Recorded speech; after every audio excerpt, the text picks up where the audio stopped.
You know, there's been a lot of drama surrounding NFL quarterback Colin Kaepernick in regards to how he would kneel during the national anthem as a means to protest against police brutality against minorities. In Kaepernick's own words, "I'm not going to stand up to show pride in a flag for a country that oppresses black people and people of color. To me, this is bigger than football, and it would be selfish on my part to look the other way. There are bodies in the street and people getting paid leave and getting away with murder." For me, it was something that I couldn't see another hashtag Sandra Bland, hashtag Tamir Rice, hashtag Walter Scott, hashtag Eric Garner. The list goes on and on and on. At what point do we do something about it? At what point do we take a stand and as a people say this isn't right? You have a badge, yes. You're supposed to be protecting us, not murdering us. And that's what the issue really is, and we need to change that. And he's taken a lot of heat for that. For deciding to stand up for people who don't have a voice. In fact, currently, he no longer has a job in the NFL. Now, I follow the NFL, and while Colin Kaepernick is not a great quarterback in my opinion, I think he certainly would have a job and probably be a starting quarterback if it were not for his activism, especially after watching some of the quarterback play in Week 1. But that's not the issue I want to focus on. Cap wanted to bring light to the issue of police brutality, so let's bring light to the issue. Cap says that black people and people of color are being oppressed, and then specifically mentions police brutality. So let's look at the numbers. Is Cap right? Well, as you can see in this chart, when it comes to black people, they are in fact killed by the police at a disproportionate rate. While African Americans only make up 13% of the United States population, they made up 24% of the people killed by the police in 2016. Now, a counter argument I've heard made to justify this fact is that, well, that's because black people commit the most crimes. But do they really? Because while yes, African Americans are the most incarcerated race, which is pretty remarkable when you consider the African American population size relative to the country, there's the infamous marijuana study that revealed that African Americans and white people use marijuana at roughly the same rate, yet African Americans are anywhere from about 3 to 4 times more likely to get busted for marijuana possession. So what's that about? Something to think about. On a side note, to all the kids out there, please, please, please, please don't do drugs. They are bad for you in so many ways. And by the way, yes, while African Americans are incarcerated at a disproportionate rate, incarceration in the United States as a whole is at an insanely high level right now. The United States only makes up 4% of the world population, and yet somehow makes up 22% of the world's incarcerated population. 4% of the world population, you would think we would make up only 4% of the world's incarcerated population. But that's not what we have here. Something to think about. But let's get back to Cap. So is Cap justified in taking the stand that he did? Is there really a legitimate issue that he's bringing light to? Yeah, there is. And it's an important conversation that we as a society need to have. So I have no problem with Kaepernick's kneel protest. And in fact, I support him. And I wish more people would support him as well. And while some other NFL players have joined in on the protest, they haven't really in a significant way. Although perhaps the most notable support for Kaepernick came quite recently, when 12 Cleveland Brown players kneeled during the anthem. Now, among these 12 players, kneeling in the back middle of the circle was Seth Duvall, and he is the first white NFL player to kneel during the national anthem. Now that's big. You know, I always find it to be remarkable when people stand up for causes that don't affect them directly. It takes a certain level of integrity. Because a lot of us say we're for the right things, but when push comes to shove, very few of us are actually willing to put ourselves out there, get uncomfortable, and join the struggle for those right things if it doesn't directly impact us. So big shout out to Seth for taking that stand, and for all the other Cleveland Brown players who did as well. And I hope it leads to more players stepping up. But for me, I want to expand this conversation even further, because police brutality in general is out of control in America. And I want to expand the conversation by comparing police brutality in the United States to countries around the world. Now, admittedly, this is a bit difficult to do because information on police brutality around the world is not as readily available as one would like it to be. But still, there's this 2015 Guardian piece that I think does a pretty good job at it. So let's start off by comparing the United States with Canada. In 2016, 1,093 people were killed by the police in the United States. According to this 2015 Guardian piece, 25 people were killed per year by the police in Canada. Now, we do have to account for population size when comparing these figures. In 2016, the United States had a population size of 323.1 million people. As of the writing of this 2015 Guardian piece, Canada had a population size of 35.2 million people. That's about a 9.2 times difference in population size from the United States in 2016, with the United States obviously being the larger of the two.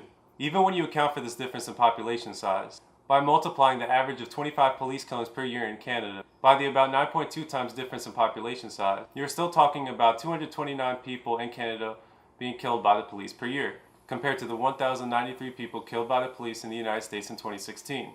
That's a huge difference. And it's not just Canada. In Australia, from the years 1992 through 2011, 94 people were killed by the police. That's an average of 4.7 people being killed by the police per year. Australia had a population size of 23.1 million people. That's about a 14 times difference in terms of population size from the United States in 2016. But even when you account for this difference and multiply the average of 4.7 police killings per year by the about 14 times difference, you are still talking about 66 people in Australia being killed by the police per year compared to the 1,093 people killed by the police in the United States in 2016. Again, that's a huge difference. In Germany, from the years 2010 through 2011, 15 people were killed by the police. That's an average of 7.5 people being killed by the police per year. Germany had a population size of 80.7 million people. That's about a 4 times difference in population size from the United States in 2016. But even when you account for this difference and multiply the average of 7.5 police killings per year by the about 4 times difference, you are still talking about 30 people in Germany being killed by the police per year, compared to the 1,093 people killed by the police in the United States in 2016. Again, that's a huge difference. In Iceland, as of the writing of this 2015 Guardian piece, only one person had been killed by the police in the nation's 71 years of existence. Now think about that. With that being said, Iceland had a population size of just 323,764 people. That's about a 998 times difference in population size from the United States in 2016. But even when you account for this difference and multiply the one police killing by the about 998 times difference and then divide by the 71 years of existence, you are still talking about 14 people being killed in Iceland by the police per year compared to the 1,093 people killed by the police in the United States in 2016. Again, that's a huge difference. In England and Wales, 55 people were killed by the police in the past 24 years combined. That's an average of 2.3 police killings per year. According to the Guardian piece, England and Wales had a population size of 56.9 million people. That's about a 5.7 times difference in population size from the United States in 2016. But even when you account for this difference and multiply the average of 2.3 police killings per year by the about 5.7 times difference, you are still talking about 13 people being killed by the police in England and Wales per year, compared to the 1,093 people killed by the police in the United States in 2016. Again, that's a huge difference. Finally, in Finland, there were 6 bullets fired by the police in 2013. Yes, I said bullets fired. There were no police killings in Finland in 2013. According to The Guardian, Finland had a population size of 5.4 million people. That's about a 60 times difference in population size compared to the United States in 2016. With that being said, 60 times 0 is still, well, 0. I don't know about you guys, but I find the amount of police killing in the United States compared to these aforementioned countries to be quite alarming and disturbing.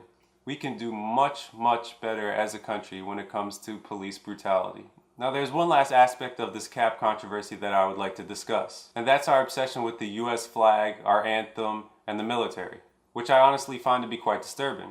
You know, our military, which through our endless wars, like when we illegally invaded a foreign country in Iraq and killed upwards of 1 million people, and our drone program in which we kill thousands of people who reportedly turn out to be innocent civilians 90% of the time, has made us become, in the world's eyes, the #1 threat to world peace in the world. But don't you dare say something against the military, because we have to pledge allegiance to the United States of America. What does that even mean? Am I supposed to support us no matter what atrocities we commit? Am I supposed to support us in our endless wars, like when we illegally invade a foreign country like Iraq and kill upwards of 1 million people? Am I supposed to support us when we drone people and kill innocent civilians 90% of the time? Well, I don't. So go ahead and worship the flag, our anthem, and the military if you want to. But I won't, because it goes against everything I believe in. What I believe in is standing up for what's right, regardless of what country of people are from, the color of their skin, their gender, or anything else you can think of. Because at the end of the day, to me, people are just people. What I believe is that instead of investing our money and committing atrocities overseas with our bloated military budget, that we should join the 58 countries around the world and guarantee healthcare to all people as a right, so we can save the estimated 45,000 people who die per year due to lack of coverage. What I believe is that our military shouldn't be killing people left and right overseas, let alone at all, because all lives matter. What I believe is that our cops should be serving and protecting us, not killing us in the streets. And what I believe is that you shouldn't lose your job for protesting against police brutality. So for all the injustices I outlaid for you today, and for all the people who face injustices both here and abroad, Colin Kaepernick, today I kneel in solidarity with you. I pledge allegiance to the flag of the United States of America, and to the republic for which it stands, one nation, under God, indivisible, with liberty and justice for all. Hey guys, if you like this video and you would like to support the show, there are a couple of things you can do. You can like our Facebook page, you can subscribe to us on our YouTube channel, and then follow us on our various social media platforms. Also, if you want, you can join our Facebook group, Progressive Heroes, in which we just talk politics. It's very active. People are just fighting for progressive values. Also, if you guys want to follow me on social media, you can do that as well. Alright guys, that's about it. Until next time.